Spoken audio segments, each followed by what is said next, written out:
வணக்கம். நமது டிவியின் இரவு நேர பிரதான செய்திகளோடு இணைந்திருக்கின்றீர்கள். நான் உங்கள் கேஷிகா வரதராஜா. விரிவான செய்திகளுக்கு செல்ல முன்னர் முதலில் தலைப்புச் செய்திகள்.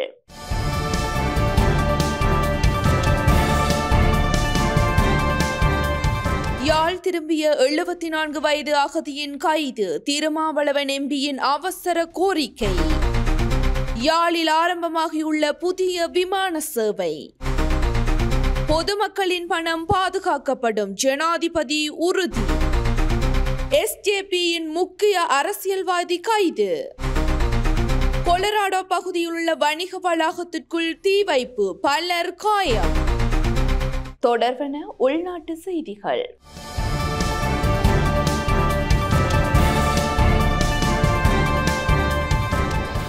இலங்கைக்கு அனுப்பப்படும் தமிழ் அகதிகளின் பாதுகாப்பை இந்திய அரசு உறுதி செய்ய வேண்டும் என தொல் திருமாவளவன் தெரிவித்துள்ளார்.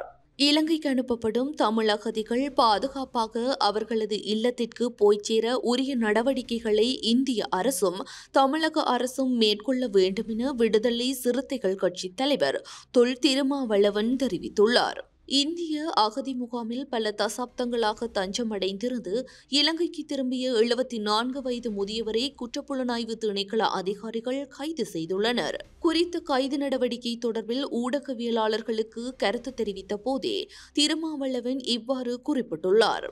மேலும் அவர் கருத்து தெரிவிக்கையில், இந்திய அரசை நம்பி தாயகம் திரும்பியவர்களை இலங்கை அரசு கைது செய்வது மிகுந்த அதிர்ச்சியை அளிக்கிறது. அவர்களுக்கான பாதுகாப்பை உறுதி செய்ய வேண்டிய பொறுப்பு இந்திய அரசுக்கு உள்ளது. இந்திய அரசு உடனடியாக இதில் தலையிட வேண்டும்.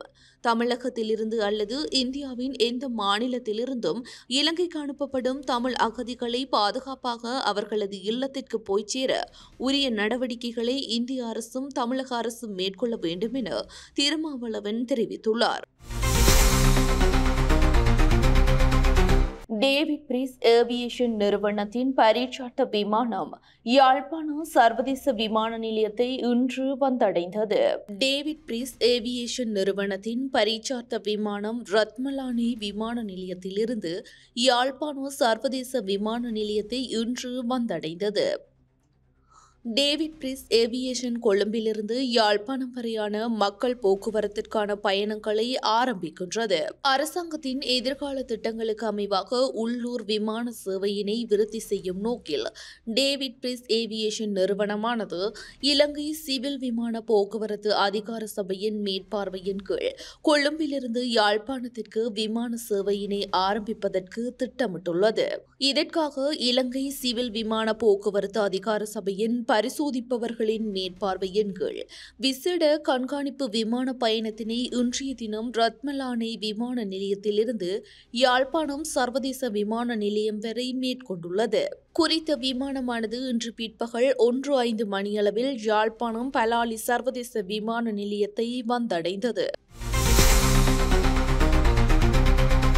அறிமுகமில்லாதவர்களிடம் மக்கள் அவதானமாக இருக்க வேண்டும் என்று யாழ் மக்களுக்கு போலீசார் எச்சரிக்கை விடுத்துள்ளனர். யாழ்ப்பாணம் போதனா வைத்தியசாலை அருகே வாகன பாதுகாப்பு நிலையம் ஒன்றில் சகோதரர்கள் இருவர் மாற்றுத்திறனாளி ஒருவரிடம் 34,000 ரூபாவை மோசடி செய்த சம்பவம் தொடர்பில் யாழ் போலீஸ் நிலையத்தில் முறைப்பாடு செய்யப்பட்டுள்ளது.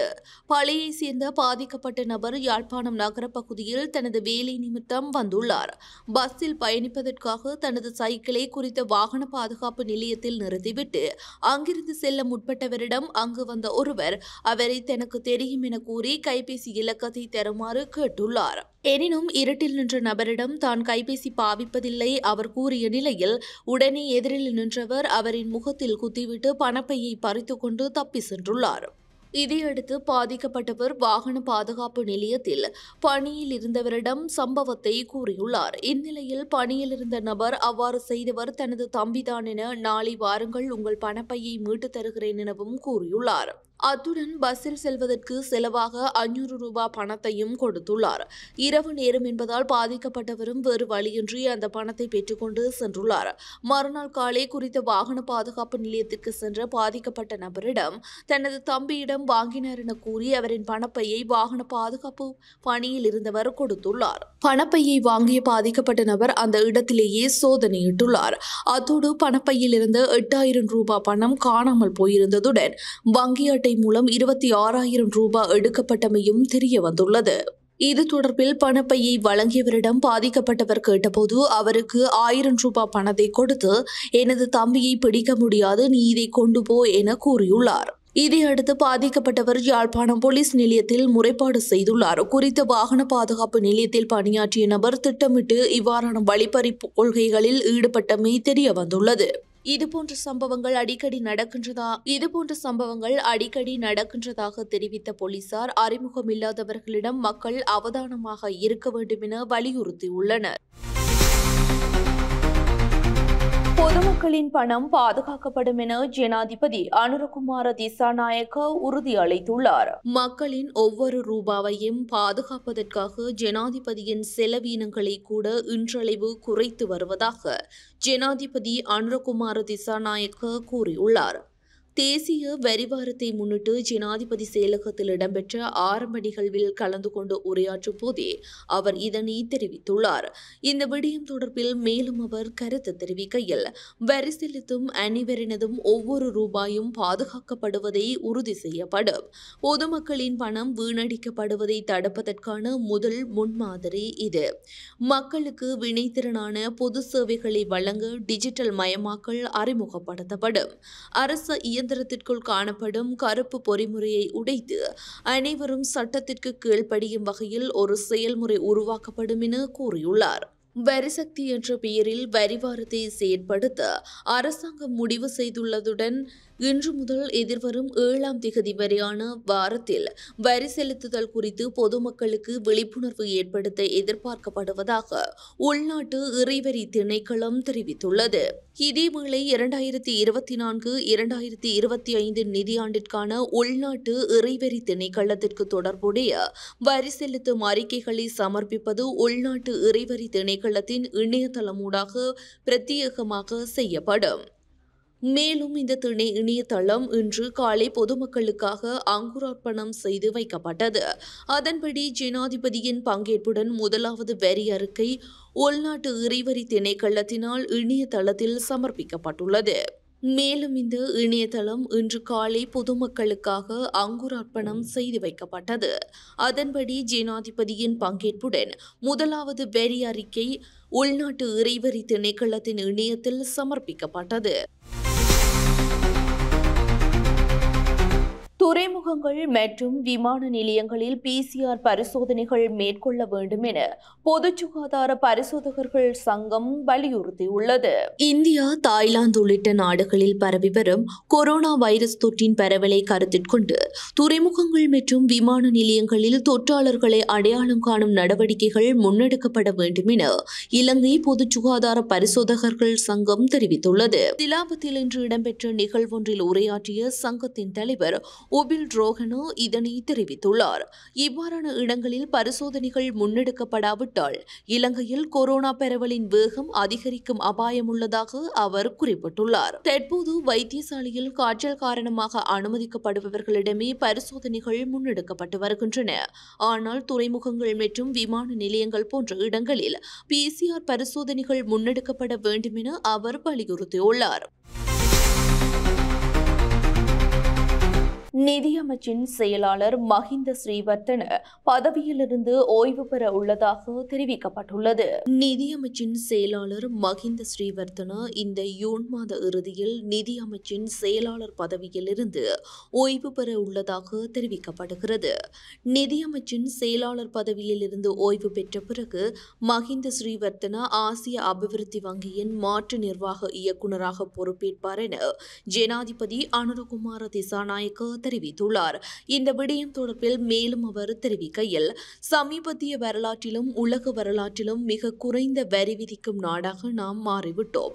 இது நமது நாட்டை மீண்டும் ஒரு நியாயமான பொருளாதார தளமாக மாற்றுவதற்கான ஒரு முயற்சியாகும். நிதியமைச்சின் செயலாளர் மஹிந்த ஸ்ரீவர்த்தனவால் நிறைய நிறுவன சீர்திருத்தங்கள் மற்றும் சட்ட சீர்திருத்தங்கள் நிறைவேற்றப்பட்டுள்ளன.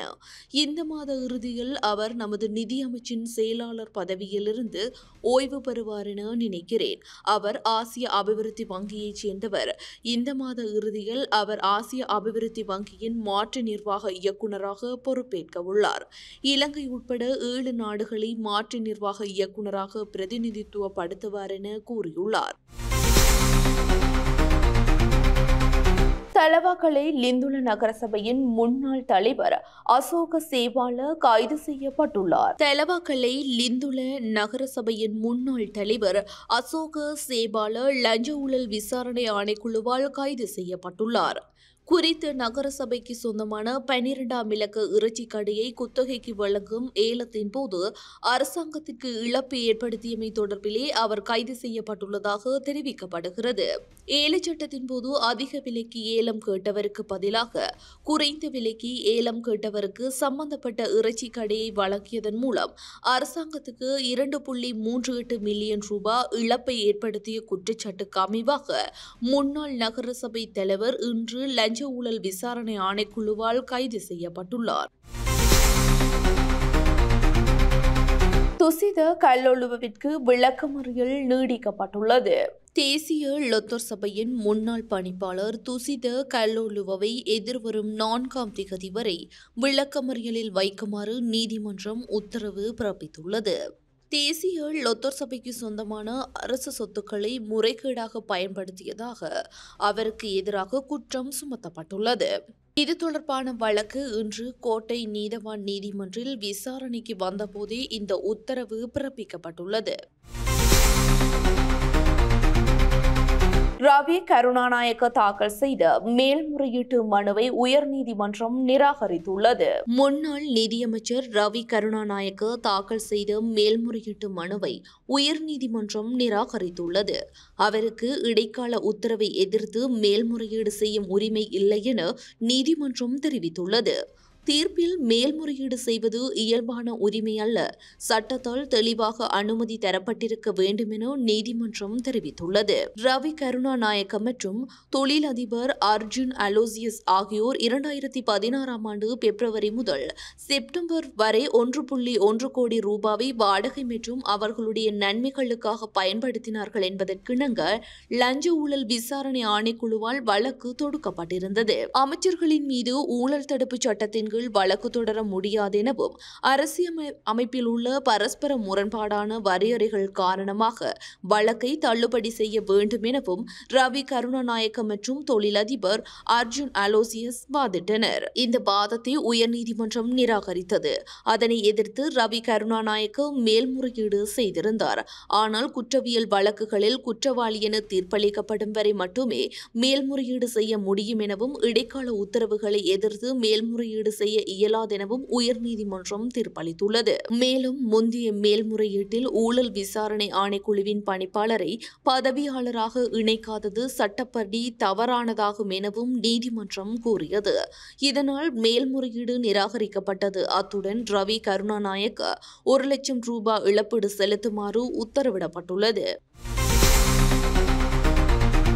ஆஸ்திரேலிய பிரதமர் நாட்டிற்கு விஜயம் மேற்கொள்ள உள்ளார். ஆஸ்திரேலிய பிரதமரும் பாதுகாப்பு அமைச்சருமான ரிச்சர்ட் மார்லஸ் நாளை இலங்கைக்கு உத்தியோகபூர்வ விஜயம் மேற்கொள்ள உள்ளதாக வெளிநாட்டு அலுவல்கள், வெளிநாட்டு வேலைவாய்ப்பு மற்றும் சுற்றுலா அமைச்சு தெரிவித்துள்ளது.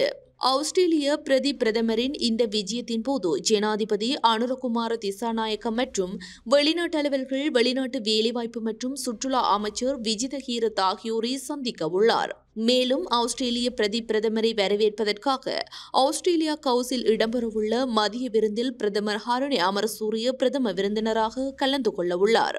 ஆஸ்திரேலிய பிரதமரும் பாதுகாப்பு அமைச்சருமான ரிச்சர்ட் மார்லஸ் பாதுகாப்பு பிரதி அமைச்சர் அருண ஜெயசேகரவுடன் இருதரப்பு கலந்துரையாடலில் ஈடுபட உள்ளார். இரு நாடுகளுக்கும் இடையிலான பாதுகாப்பு துறையில் இருதரப்பு ஒத்துழைப்பை மேலும் வலுப்படுத்துவதும் ஒத்துழைப்பை மேம்படுத்துவதும் இந்த பயணத்தின் நோக்கமாகும் என வெளிநாட்டு அலுவலர்கள் வெளிநாட்டு வேலைவாய்ப்பு மற்றும் சுற்றுலா அமைச்சு வெளியிட்டுள்ள அறிக்கையில் தெரிவிக்கப்பட்டுள்ளது. வெளிநாட்டு அலுவலர்கள் வெளிநாட்டு வேலைவாய்ப்பு மற்றும் சுற்றுலா அமைச்சு வெளியிட்டுள்ள அறிக்கையில் பிரதமரின் அந்த விஜயத்தில் ஆஸ்திரேலிய பிரதமர் அலுவலகம், பாதுகாப்புத்துறை மற்றும் வெளியுறவு மற்றும் வர்த்தகத்துறையை பிரதிநிதித்துவப்படுத்தும் அதிகாரிகளும் பங்கேற்க உள்ளதாக தெரிவிக்கப்பட்டுள்ளது.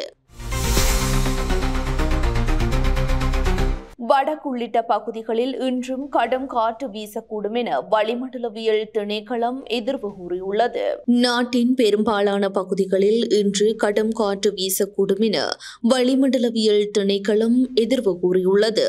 தென்மேற்கு பருவக்காற்றின் தாக்கம் காரணமாக பல இடங்களில் மணிக்கு 30 தொடக்கம் 40 கிலோமீட்டர் வேகத்தில் காற்று வீசக்கூடும். குறிப்பாக மத்திய மலைநாடு, வடக்கு, வடமத்திய, வடமேல் மாகாணங்களிலும் திருகோணமலை மற்றும் ஹம்பாந்தோட்டை மாவட்டங்களிலும் கடுமையான காற்று வீசும் என தெரிவிக்கப்படுகிறது.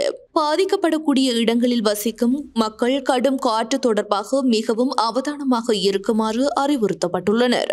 மேலும் அனர்த்த நிலைமைகள் குறித்த தகவல்களை 117 என்ற அவசர இலக்கத்தினூடாக அறிந்து கொள்ளவோ அல்லது முறையிடவோ முடியும் என வளிமண்டலவியல் திணைக்களம் அறிவித்துள்ளது. தொடர்பான சர்வதேச செய்திகள்.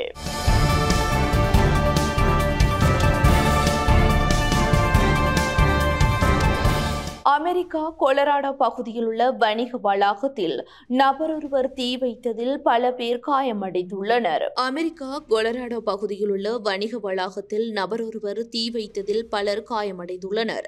தீக்காயங்களுக்குள்ளான பொதுமக்கள் சிகிச்சைக்காக அந்நாட்டு வைத்தியசாலைகளில் அனுமதிக்கப்பட்டுள்ளனர். சந்தேக நபர் கைது செய்யப்பட்டுள்ளதுடன் சம்பவம் குறித்து மேலதிக விசாரணைகளை இந்நாட்டு போலீசார் முன்னெடுத்து வருகின்றனர். குறித்த சம்பவம் இடம்பெற்ற போது இஸ்ரேலுக்கு ஆதரவு தெரிவிக்கும் வகையிலான ஆர்ப்பாட்டங்கள் அமைதியான முறையில் நடைபெற்றதாக தெரிவிக்கப்பட்டுள்ளது. தொடர்பான விளையாட்டு செய்திகள்.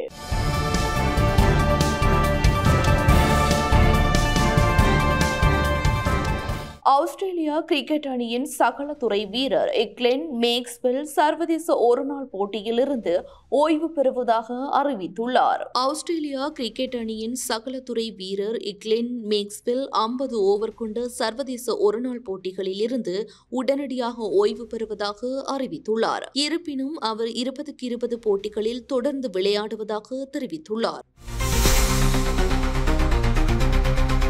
இத்துடன் நமது டிவியின் இரவு நேர பிரதான செய்திகள் நிறைவடைகின்றன. மேலதிக செய்திகளை பார்வையிடுவதற்கு நமது LK.com என்ற இணையதளத்திற்குள் பிரவேசியுங்கள். அத்துடன் நமது டிவி என்ற யூடியூப் தளத்தினை சப்ஸ்கிரைப் செய்யுங்கள். வணக்கம்.